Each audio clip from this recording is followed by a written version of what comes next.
tarde a todos.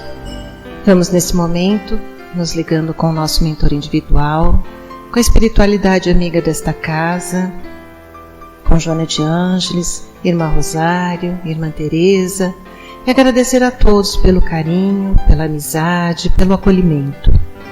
Nos ligamos com nossa mãezinha querida, Maria de Nazaré, pedindo a ela que nos envolva na sua luz, na sua paz, na sua serenidade, que nos aconchegue juntinho ao seu coração de mãe num abraço muito caloroso. De mãos dadas a Maria, chegamos à presença do nosso Mestre amado Jesus e a Ele pedimos que derrame a sua luz sobre nós, que nos auxilie no entendimento e na aplicação dos seus ensinamentos em todos os momentos da nossa existência. De mãos dadas a Maria e a Jesus, chegamos à presença do nosso Pai Criador. A Ele agradecemos pelo que somos, pelo que temos, pela oportunidade bendita de estarmos aqui reunidos. E vamos nesse momento elevando os nossos corações e os nossos pensamentos em louvor e agradecimento, dizendo ao Pai: Pai nosso que estais nos céus, santificado seja o vosso nome, venha a nós o vosso reino, seja feita a vossa vontade, assim na terra como nos céus. O pão nosso de cada dia nos dai hoje, perdoai as nossas ofensas, assim como perdoamos aqueles que nos têm ofendido. E não nos deixeis cair em tentações, mas livrai-nos de todos os males, pois vossos são o reino, o poder e a glória para todo sempre. E harmonizados que estamos, vamos nos ligando com as equipes espirituais de tratamento desta casa, pedindo que seja derramado a luz branca do Cristo sobre todos os assistidos. Essa luz vai serenando, acalmando e tratando a cada um de nós. Pedimos às equipes de P2 que projetem a luz azul sobre todos nós. Essa luz vai percorrendo o sistema nervoso central, tratando cada um dos centros de força, trazendo todos eles no equilíbrio. Pedimos às equipes de CH que projetem a luz rosa no coração de cada um dos assistidos. Essa luz vai serenando, acalmando esse cardíaco, fortalecendo a fé e a confiança em cada um de nós. Nos ligamos com as equipes de P3B e pedimos a projeção da luz branca do Cristo, de um azul muito intenso que envolverá o coração e a mente de cada assistido. Pedimos também que sejam feitos todos os cortes de ligação que se fizerem necessários, que essas energias sejam levadas para o astral para o tratamento mais adequado. E vamos projetando um azul muito intenso em todo o sistema nervoso central e periférico, neurovegetativo, um rosa claro no cardíaco para aumentar a força, a confiança, a fé, um amarelo claro no frontal para ter pensamentos positivos, maior ligação com o mentor individual e força de vontade. E pedimos uma cúpula rosa clara vibrante da cabeça aos pés, envolvendo todos os assistidos de P3B. Aos assistidos de saúde, pedimos a projeção das cores do arco-íris, fazendo como uma cúpula protetora, envolvendo cada um desses assistidos pelo tempo que se fizer necessário. Que assim seja, Senhor. Graças a Deus. Convidamos a todos para que assistam neste momento a palestra que será colocada no ar. Que assim seja.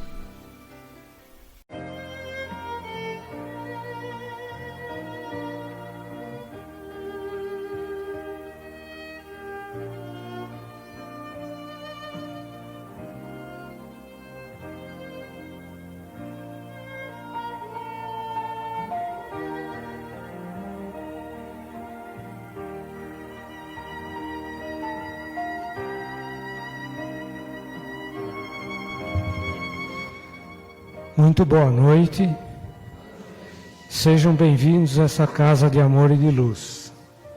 Antes de iniciarmos a prece, eu gostaria de dizer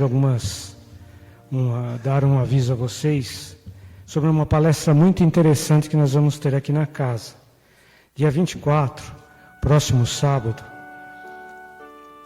palestra especial com a doutora Ana Cláudia Arantes, médica com especialização em Oxford. Trabalha atualmente na UTI do Hospital Alberto Einstein, com cuidados paliativos. Escreveu um livro denominado A Morte é um Dia que Vale a Pena Viver, que vai ser o tema de sua palestra dia 24. Este é o nosso aviso. Agora vamos à nossa prece.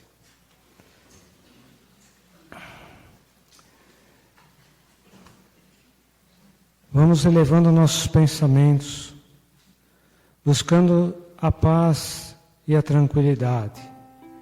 Vamos entrelaçando amorosamente nossos corações. Vamos sentindo a presença de nosso mentor individual, esse amigo de todas as horas, que está sempre junto a nós.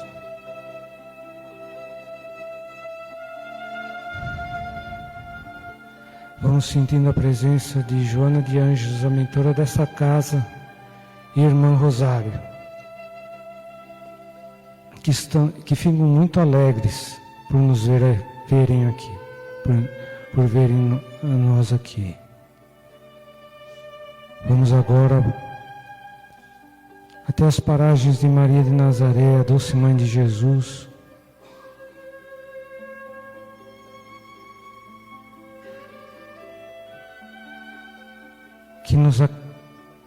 que nos envolve no seu manto de luz e de amor, que nos acalenta com esse amor de mãe. Pedimos a ela que nos leve até a presença de seu Filho, Jesus, nosso irmão maior, a quem agradecemos o esforço que fez para encarnar entre nós. Agradecemos por seus ensinamentos e por sua exemplificação. E a quem pedimos que nos leve até Deus Pai, Pai da vida, a quem agradecemos pela nossa vida, agradecemos por tudo que temos e tudo que somos, e a quem louvamos com a prece que Jesus nos ensinou.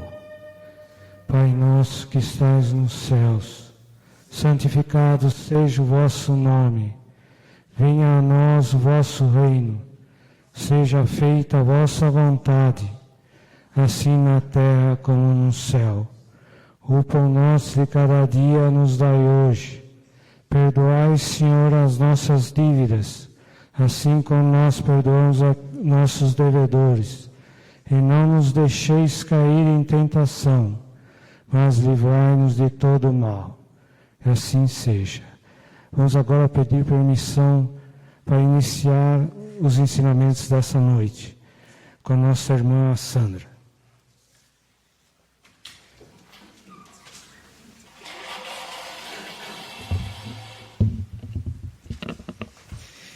Amigos, muito boa noite. Que a paz, a luz e o amor de Jesus envolva cada um de nós, nos ilumine, nos inspire, nos esclareça. O tema da nossa reflexão do Evangelho hoje é o argueiro e a trave.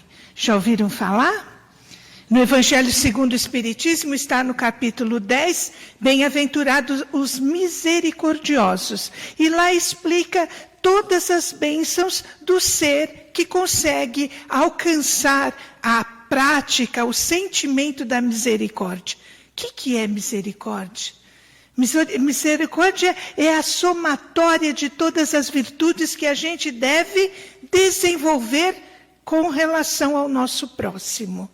Uma definição muito importante diz que misericórdia é quando de coração a gente consegue colocar no coração a miséria alheia. E vamos entender por miséria, pode ser material, pode ser intelectual, pode ser espiritual.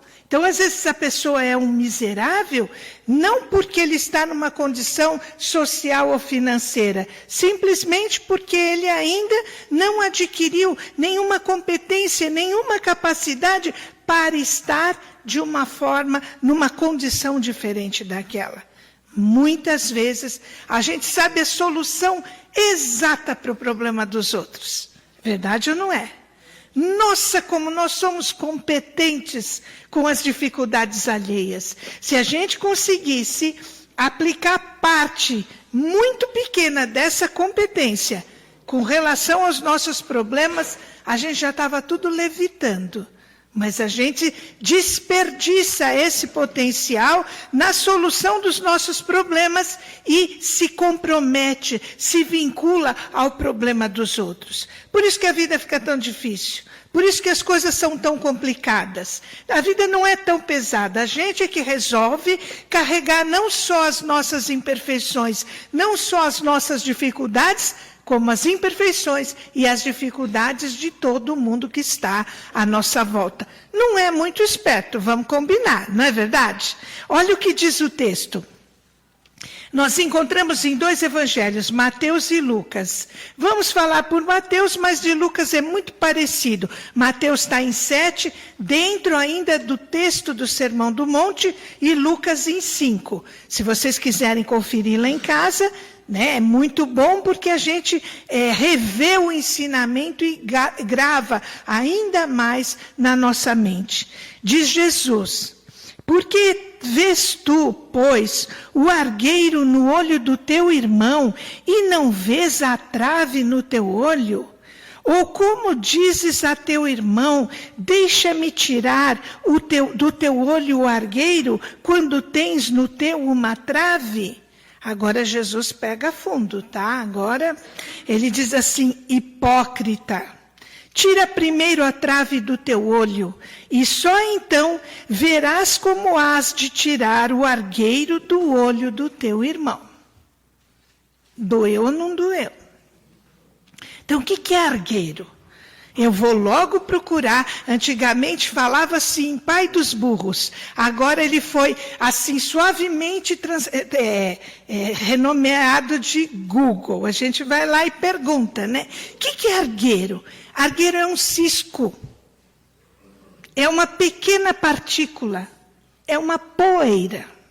E trave? Trave já é uma coluna de sustentação. A gente pode pensar até na trave de futebol. Pequena não é, né? É uma grande coluna, uma tora de madeira. Então, olha o que Jesus fala. Como é que normalmente a gente tem uma tora na nossa visão, cegando completamente a nossa consciência, e estamos lá com todo cuidado querendo tirar o cisco do olho do outro. Ele primeiro cuida de tirar aquilo que nos impede a visão. E só depois nós vamos ter condição de ajudar o próximo, de fazer alguma coisa pela dificuldade de visão do próximo. Veja que fica muito mais amplo do que um simples cisco no olho. Concordam? Quantas vezes eu não sei o que o outro deve fazer, o que meu irmão deve fazer, e não faço a menor ideia. Fico querendo tomar um passe e achar uma cartomante, um médium, alguém que me diga o que fazer da vida. Porque eu não faço o exercício de olhar para mim mesmo e procurar soluções. Este capítulo do Evangelho fala basicamente da necessidade da gente não julgar, da gente ser indulgente para com o problema dos outros. Vamos combinar, gente? Nesse quesito, nós estamos ruim ou nós estamos pior? Olha que eu dei 2 opções, mas eu posso pôr mais, né? Como que a gente passa o nosso dia? Normalmente as pessoas passam o dia criticando o outro. Você está lá numa sessão, você trabalha numa empresa, você convive com 20, 30, 40 pessoas. Quantas você admira? E quantas você critica? Se é 40, às vezes a gente critica 41. Ninguém presta, ninguém é bom o suficiente, ninguém faz o que deveria ser feito. E às vezes a gente se escandaliza com a própria família. Como é que pode uma pessoa que teve o mesmo pai, a mesma mãe, a mesma educação, ser tão errado assim na vida? Como pode? Primeiro, quem diz que a pessoa é tão errada assim? Essa é a nossa visão de mundo, esse é o nosso objetivo. Talvez eu esteja numa busca desenfreada por aquisição material e para a pessoa aquilo já não é mais tão importante. Espiritualmente, quem está melhor? Sob o meu ponto de vista, a pessoa está marcando toca, devia tomar outra decisão, mas nós não sabemos. Por quê? Mesmo dois irmãos gêmeos idênticos, o que há de diferença entre eles? Vocês estão me boicotando? De verdade? Qual é a diferença? É o espírito. O espírito é diferente, o propósito é diferente, a encarnação é diferente. Quantas vezes a gente não chega para a amiguinha com o coração cheio de amor e fala, larga dele. Como é que pode? Aí você chega para o coleguinha, eu não aguentava uma mocreia dessa nem uma semana. Você sabe? Qual é o compromisso daquela pessoa com aquele espírito? Às vezes é sim uma encarnação difícil, é sim um exemplo de resgate, mas é o compromisso da pessoa. Nós não temos o direito de dizer para a pessoa faça isso ou faça aquilo. Quando a pessoa chega até a gente e pede um conselho, o que é raro, normalmente a gente dá de graça. A pessoa nem chegou perto e a gente já está descarregando o caminhão na pessoa. Quando a pessoa vem e pede uma orientação, a gente pode sim tentar se colocar no lugar da pessoa. E com muita gentileza e com muito cuidado, olha, eu não sei, eu não estou no seu lugar. Talvez se eu estivesse no seu lugar, eu faria desta forma, mas isso é o melhor para mim. Não quer dizer que seja para o outro. Não, a gente quer convencer o outro de tudo. À medida que eu estou criticando, que eu estou reprovando o outro, eu além de estar me vinculando espiritualmente com essa pessoa, me comprometendo, eu estou deixando de fazer esse trabalho dentro, interiormente. A gente critica alguma coisa no outro que a gente faça? É muito camuflado isso. Por exemplo, se você é um fumante, você não vai criticar quem fuma. Não é verdade? Ao contrário, você vai até atenuar aquela prática. Assim é com muitas coisas. Mas às vezes a gente tem aquele defeito, a gente tem aquela imperfeição. Às vezes é um pouco de bondade do evangelho, né? Quase sempre a gente tem aquele problema, mas de uma forma ainda mascarada. E no momento em que eu acuso o outro, eu estou me distanciando daquele problema. Não é verdade? Quando eu falo mal, quando eu critico o outro, quando eu diminuo o outro, eu automaticamente estou me valorizando. Eu não faço isso. Eu não faria isso. Eu faria diferente. Faria mesmo. Igual não, talvez pior. Quantas pessoas estão numa condição de vida terrível? Tem gente formado, pós-graduado, que acabou enveredando por um negócio mal desenvolvido, acabou perdendo tudo, a casa que morava, os bens que tinham. Você acha que a pessoa fez isso porque queria? Entrou, levantou, não, hoje eu vou virar, né, vou dar uma de desprendido, vou me filiar ao LX, vou me desapegar de tudo e vou viver sem absolutamente nada. A pessoa fez aquilo que ela achava correto. E não dar certo é uma soma de fatores que a gente não alcança. Quantas pessoas não trabalharam duro durante toda a vida e hoje estão numa condição terrível? Faz parte do processo da necessidade espiritual daquela criatura. Se eu posso ajudar, muito que bem. Se eu não posso ajudar, eu posso vibrar. Mas criticar não é uma atitude cristã. Criticar nos coloca, só massageia o nosso orgulho, a nossa vaidade e nos distancia da pessoa. Eu preciso tentar me conhecer melhor. Essa não é uma proposta só de Jesus, essa não é uma proposta da doutrina espírita, essa é a soma da proposta da filosofia, da religião, da espiritualidade. Se a gente não souber quem é, a gente vai continuar perdido, iludido. A gente sabe quem é? Não sabe. Tem um exemplo que já está até em lugar comum. Preciso mudar o exemplo que está feio esse, mas vou usar de novo. Se vocês me convidarem para jantar, eu ligo para vocês e falo assim, estou perdida. O que vocês vão me perguntar? Aonde eu estou? Se eu falar, nem desconfio, alguém vai poder me ajudar? Não. Eu tenho que saber aonde eu estou. Então imagine, eu olho para Deus com meu zoinho tortinho e falo, Pai, me ajuda. Aí ele pergunta, onde você está? Eu falo, eu estou aqui no jardim dos injustiçados, dos puros de coração, daqueles que não fazem mal a ninguém. Deus vai olhar, filha, estou cansado de te procurar. Aqui você não está. Cai na real, senão não posso te ajudar. Onde nós estamos?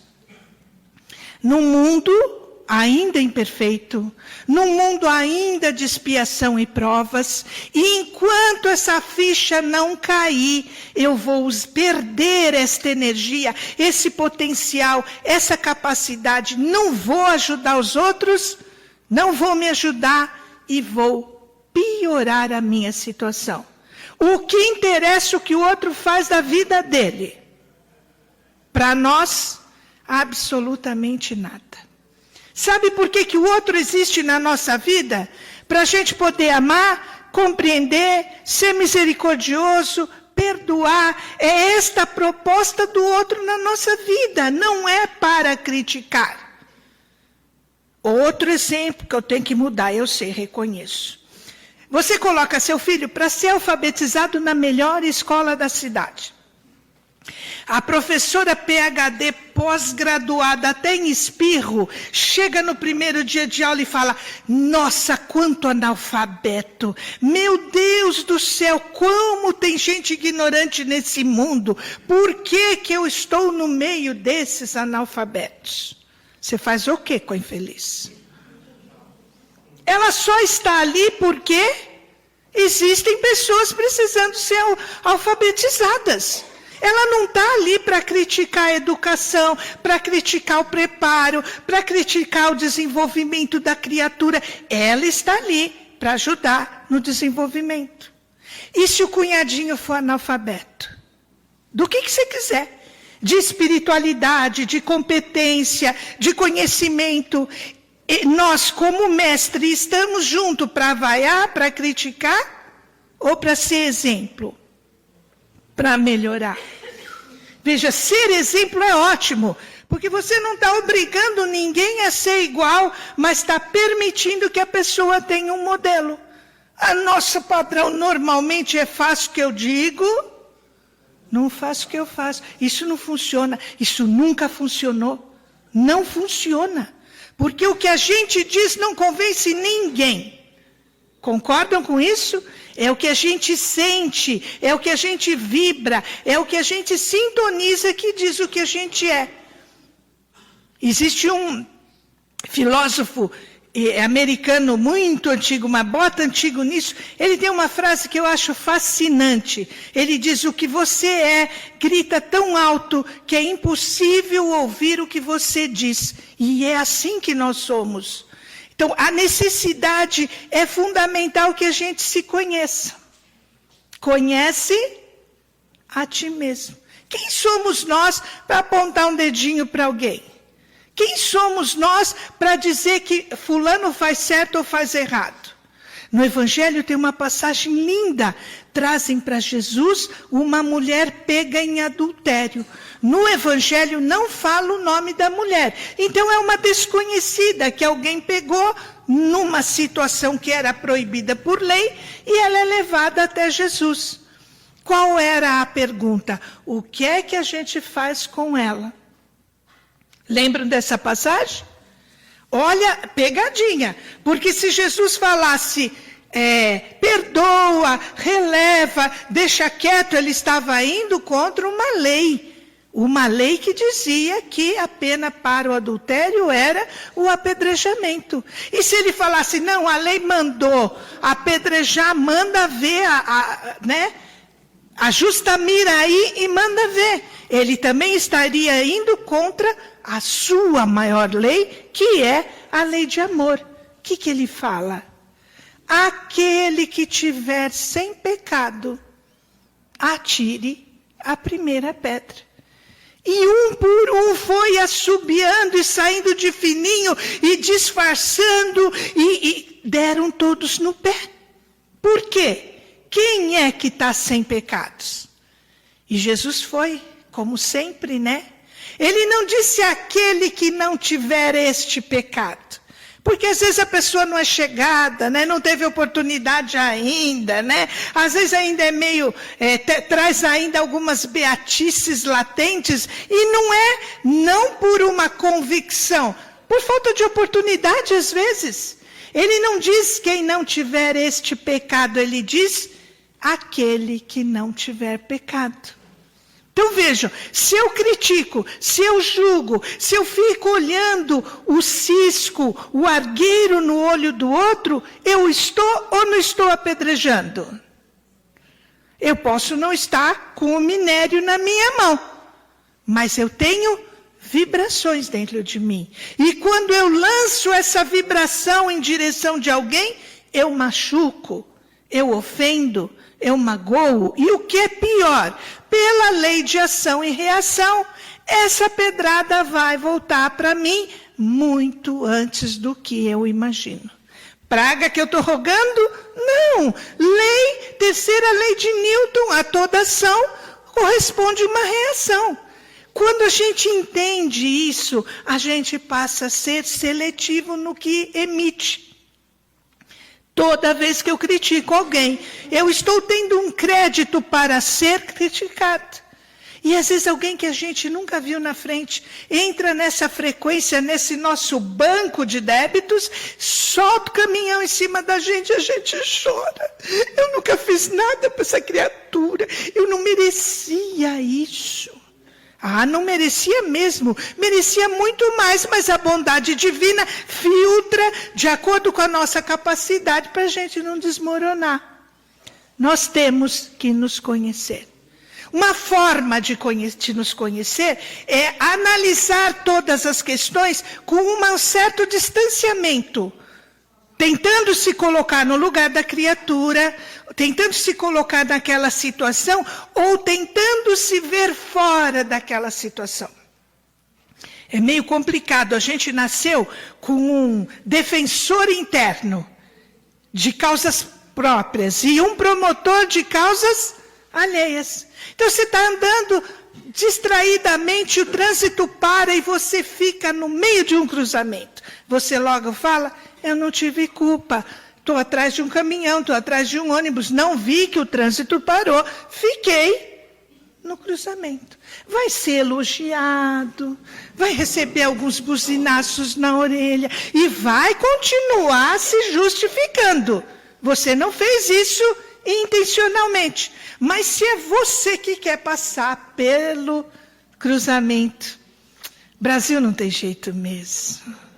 Olha que horror, o chão todo pisado, todo sinalizado, todo riscado e esse anjinho para na nossa frente. É assim que a gente fala, né? Esse anjinho, essa criatura divina, esse amorzinho, não é assim que a gente se refere aos outros? Pois é, não é verdade? Coloca-se no lugar do outro. Provavelmente ele não teve a intenção. Se teve a intenção, é um analfabeto. E eu sou Professor, deixa quieto. Um dia ele vai sentir, um dia ele vai aprender. E não é de nossa responsabilidade o que ele está fazendo. Mas o que eu estou sentindo, o meu desequilíbrio, isso é todo meu. Eu respondo, eu falo, né? Visando sempre a melhora do outro e a nossa melhora, a gente muda. Eu tive uma dirigente do curso de médiuns, ela era extremamente rigorosa. E ela falava assim, você tem que amar todo mundo. Você tem que amar as criaturas. Você tem que amar nem que seja o branco do olho da criatura, mas você tem que amar alguma coisa na criatura. Se a gente procurar neutralizar alguma crítica com algum ponto positivo, por exemplo, a criatura não é lá uma Brastemp, né? Mas faz o seu serviço direitinho, né? É meio lesadinho, mas é pontual. É companheiro. Você mesmo vai neutralizando aquela crítica e se fixando naquela criatura por aquele ponto positivo que ela tem. E vocês estão pensando que tem alguém que não tem nenhum ponto positivo? Oh, peraí. O que pode haver é uma certa incompetência minha em identificar o positivo da pessoa. Mas que ela tem? Tem. Não é verdade? Todo mundo tem algum ponto favorável. Quando a gente se exercita naquele ponto favorável, nós estamos entrando nesta frequência de se conhecer melhor. Não precisa falar nada. A pessoa tem uma explosão. Em vez de falar, nossa, santa grosseria, Batman, para na hora e pensa, se fosse comigo, eu conseguiria fazer diferente? Eu conseguiria ser mais calmo? Eu conseguiria racionalizar neste momento? Se você conseguir, maravilha, vibra para que o outro consiga também. Veja que você sai da condição de crítico, de acusador, de promotor e entra numa condição de parceiro. É muito difícil se conhecer. Não é um processo de hoje para amanhã. Sócrates já dizia isso, existe no começo da doutrina espírita, na introdução, a concordância entre esses ensinamentos de Sócrates e os de Jesus. Kardec, que é somente a explicação de Jesus, todos eles batem na mesma tecla que a gente precisa se conhecer. Em psicologia, há muito tempo, 2 cientistas desenvolveram o que eles chamam de janela de Johari, que era os 2 criadores desse sistema. Então eles dizem que existe como numa janela de 4 vidraças, existe aquele eu que você conhece e todo mundo conhece. Existe aquele eu que você conhece e que todo mundo desconhece. Existe aquele eu que você desconhece, mas todo mundo conhece, sabe? Não engana ninguém. E existe aquele eu que ninguém conhece e nem a gente conhece. Conhecer a si mesmo é cada vez mais diminuir essas diferenças.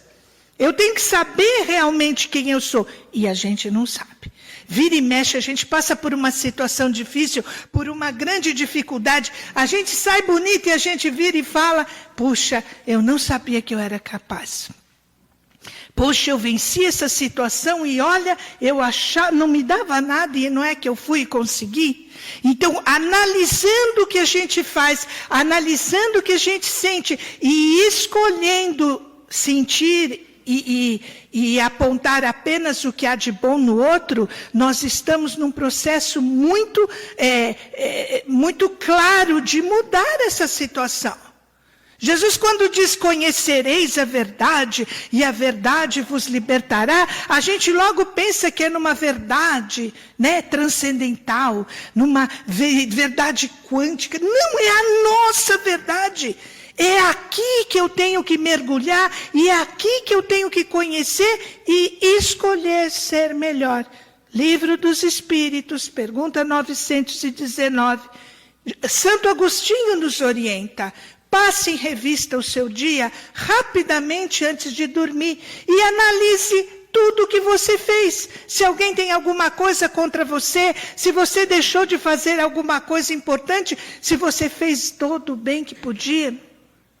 Quando a gente entra nesse exercício, quando a gente entra nessa prática, a gente está diariamente tirando a trave dos nossos olhos. Se não tirando totalmente, dando uma lixadinha, uma limadinha aí, desgastando a trave do nosso olho. Engraçado que o mentor fica tão esperto que quando a gente levanta, respira fundo e fala, será? Ele já vem com um megafone e berra no nosso ouvido todas as pisadas de bola que a gente deu naquele momento, nos dando a oportunidade de reprogramar, de ser diferente. Se o outro tiver com algum cisco, manda para o oftalmologista. Vamos cuidar do nosso, que é só isso que nos cabe. Combinado? Muito obrigado a todos e boa noite.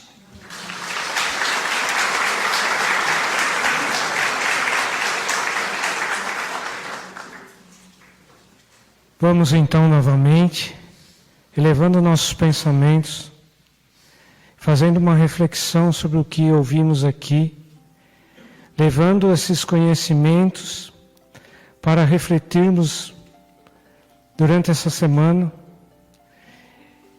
para que possamos evoluir dentro de nós mesmos e dentro da espiritualidade. Vamos então agradecer a mentora dessa casa, Joana de Ângeles, agradecer a irmã Rosário por tudo que aqui recebemos, que só depende de nós agora refletirmos sobre. Agradecer a Jesus por tudo ter corrido bem aqui, por essa palestra maravilhosa. Agradecer a Deus pelo dom da vida, por essa casa bendita, e que possamos nos conduzir até as nossas casas em segurança e em paz. Que assim seja, graças a Deus. Muito obrigado.